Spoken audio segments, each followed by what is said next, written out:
প্ৰথমতে মই দুধনৈ আৰক্ষী তথা গোৱালপাৰা জিলা আৰক্ষীক অশেষ অশেষ ধন্যবাদ জ্ঞাপন কৰিছোঁ।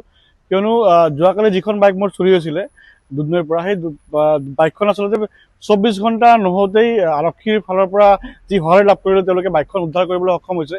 এই বাইকখনক লৈ আচলতে মোৰ এটা সুকীয়া এটা আৱেগ আছিলে, কাৰণ কলজীয়া জীৱনত 2 টকা 5 টকা 10 টকাকৈ মই জমা কৰি কেনে সেই বাইকখন মই ল'বৰ কাৰণে সক্ষম হৈছিলোঁ। আৰু ইতিমধ্যে আচলতে আৰক্ষীৰ ফালৰ প্ৰশাসনৰ পৰা যিখন পদক্ষেপ লৈ তেওঁলোকে বাইকখন উদ্ধাৰ কৰিবলৈ সক্ষম হ'লে, তাৰ কাৰণে মই আৰক্ষী প্ৰশাসনক সজোৰে মই নমস্কাৰ কৰিছোঁ আৰু তেওঁলোকক ধন্যবাদ জ্ঞাপন কৰিছোঁ।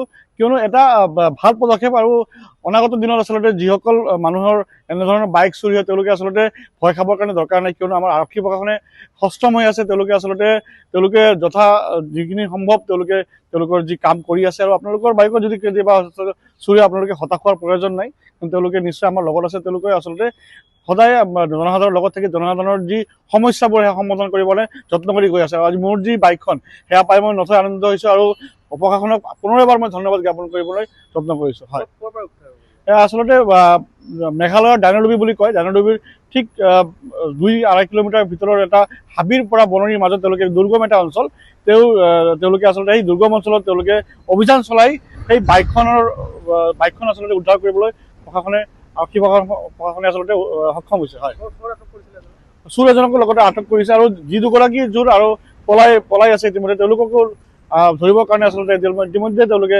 যি ব্যৱস্থা হাতত লৈছে আৰু তদন্ত অব্যাহত ৰাখিছে।